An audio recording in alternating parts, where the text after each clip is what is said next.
மல்கியா 4வது அதிகாரம் 2வது வசனத்திலே, ஆனாலும் என் நாமத்துக்கு பயந்திருக்கிற உங்கள் மேல் நீதியின் சூரியன் உதிக்கும், அதன் செட்டைகளின் கீழ் ஆரோக்கியம் இருக்கும், நீங்கள் வெளியே புறப்பட்டு போய் கொழுத்த கன்றுகளைப் போல வளர்வீர்கள் என்று சேனைகளின் கர்த்தர் சொல்லியிருக்கிறார்.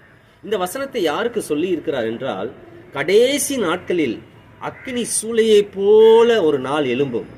அந்த நாளிலே அகங்காரிகள், அக்கிரமம் செய்தவர்கள் எல்லாரும் ஒரு துரும்பை போல இருப்பார்கள்.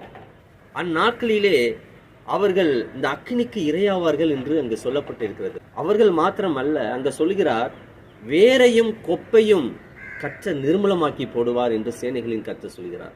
அப்ப வேர் என்றால் என்ன, கொப்பு என்றால் என்ன என்று நாம் பார்த்தோம் என்றால், அது நம்முடைய சந்ததியை கொடுக்கிறதாக இருக்கிறது. நம்முடைய பிள்ளைகள், நம்முடைய பேர குழந்தைகள், இந்த சந்ததியே இல்லாத அளவுக்கு கர்த்தர் நிர்மூலமாக்குவார்.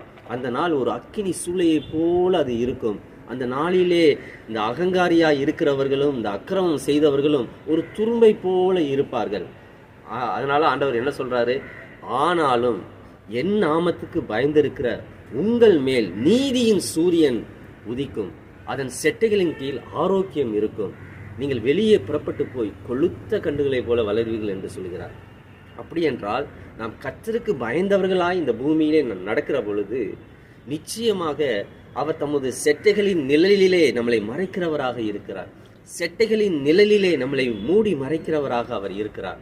உன்னதமானவரின் மறைவில் இருக்கிறவன் சர்வ வல்லவருடைய நிழலில் தங்குவான் என்று சொல்லப்பட்ட வேத வசனத்தின் பிரகாரம் அவர் நம்மளை தமது செட்டைகளின் கீழாக அவர் மூடி மறைத்துக் கொள்ளுவார். அது மாத்திரமல்ல, நாம் வெளியே புறப்பட்டு போய் ஒரு கொழுத்த கன்றை போல நாம் வளர முடியும். அதற்கு கீழே நாம் வாசிக்கிறோம், சத்துருக்களை நீங்கள் மிதிப்பீர்கள், உங்கள் சத்துருக்கள் உங்கள் உள்ளங்காலின் கீழ் ஒரு சாம்பலாக இருப்பார்கள், சாம்பலை போல இருப்பார்கள் என்று சொல்லி. அப்படி என்றால் மார்க்கமாய் நடக்கிறவன் நீதிமானின் காலின் கீழாக அவன் ஒரு சாம்பலை போல இருப்பான். நிச்சயமாக துன்மார்க்கரை நீங்கள் மிதிப்பீர்கள். நீங்கள் கர்த்தருக்கு பயந்து நடங்கள், அப்பொழுது நீதியின் சூரியன் உங்கள் மேலே உதிக்கும். கர்த்தர் நிச்சயம் உங்களை ஆசீர்வதிப்பார், உங்களை உயர்த்துவார், நீங்கள் கொழுத்த கன்றுகளைப் போல வளருவீர்கள். God bless you. God bless you. God bless you.